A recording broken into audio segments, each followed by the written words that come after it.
आज मैं बैठा हुआ था, तभी एक लड़के की एंट्री होती है और वो कहता है कि आज तो वुमेन्स डे है। आज सब लोग झूठी तारीफें करेंगी, गर्ल्स की, अपनी मम्मी पापा की। कभी तारीफ वैसे चाहे ना करें, लेकिन आज जरूर करेंगे। अब उस लड़के का नाम तो नहीं बता सकता हूँ, सर सर स्टाइल, लेकिन वो हर क्लास में होता है। आपके क्लास में भी है, हमारे क्लास में है।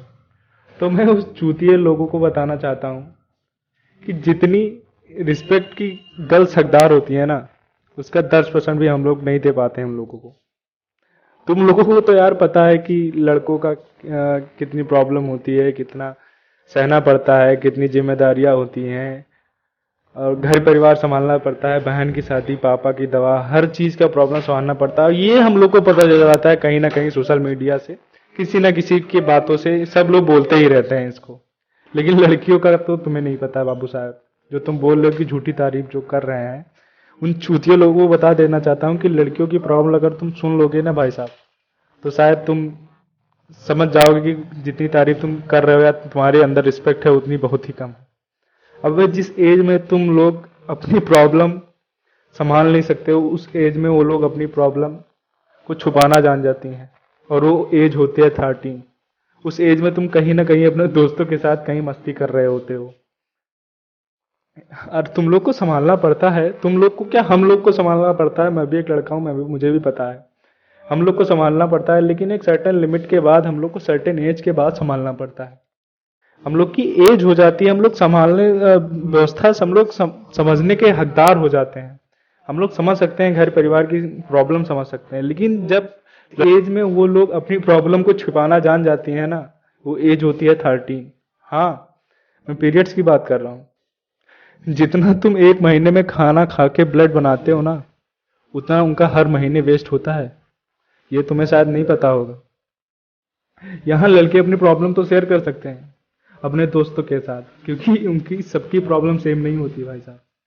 लेकिन लड़कियों का क्या, लड़कियां जानती हैं वो अपनी प्रॉब्लम चाह के भी शेयर नहीं कर सकती, क्योंकि पता है कि सामने से यही जवाब आना है कि क्या करें यार, हम लोग की भी तो सेम ही कंडीशन है। और शायद जो लड़कियां अपने दोस्तों के साथ शेयर करने जा रही हो, उसकी भी वही कंडीशन चल रही हो जो उस दोस्त की चल रही हो। जहां तुम एक महीने अपनी माँ से दूर नहीं रह पाते हो, वहीं वो अपनी आधी जिंदगी अपनी माँ से दूर रह के दूसरे घर जाके वहां की जिम्मेदारियां संभालती है, पूरे दिन काम करती है। लेकिन माँ, वहां तारीफ करने वाला कोई नहीं होता है। क्यों? क्योंकि सबको लगता है कि या माँ होगी या वाइफ होगी या सिस्टर होगी, है तो एक लड़की, वो पैदा काम ही करने के लिए होती है। सब लोग को यही लगता है। पता नहीं कौन सा विचार धारणा बना रखे हैं अपनी जिंदगी में ये लोग, कि सबको लगता है कि हाँ ये लड़की है तो ये काम ही करने के लिए पैदा हुई है। सुना है कि स्टूडेंट की लाइफ सबसे कठिन होती है। क्यों? क्योंकि दिन भर पढ़ते रहने के बाद भी इन लोगों को कभी भी तारीफ नहीं मिलती, और फिर भी उसी जोश के साथ दूसरे दिन पढ़ना आम बात नहीं होती। लेकिन भाई साहब, अपने माँ की जिंदगी भी तो देखी होगी। एक बार अपनी माँ की तरफ भी देखना।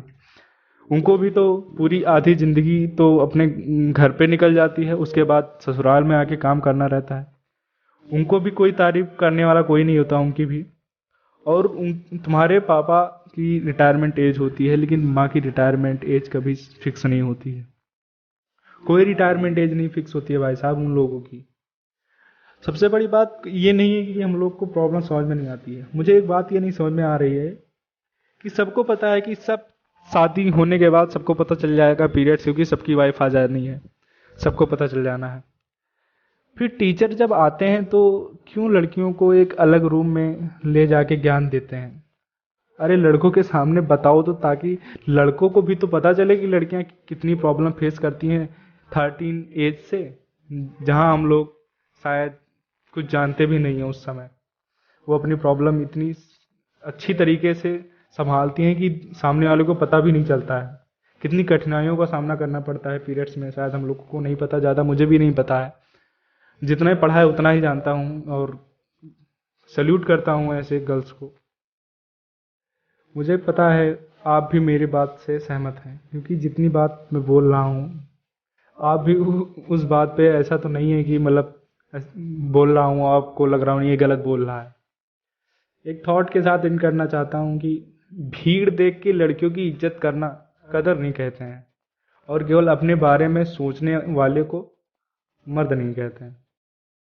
Thank you. हाँ, एक बात और मुझे याद आई। मेरे दोस्त ने कहा था, उत्कर्ष सिंह नाम है, कॉमर्स का है, क्लास 12th में ही है। उसने कहा था कि अगर किसी को गर्ल्स रिस्पेक्ट करनी है तो उसे दिखाने की ज़रूरत नहीं है, वो अंदर से भी रिस्पेक्ट कर लेता है। अगर रिस्पेक्ट का मतलब यहाँ पे सब लोग को यही नहीं पता है। सब लोग सोचते हैं कि अगर मतलब गर्ल्स के साथ हम लोग मजाक कर रहे हैं इसका मतलब रिस्पेक्ट नहीं कर रहे हैं।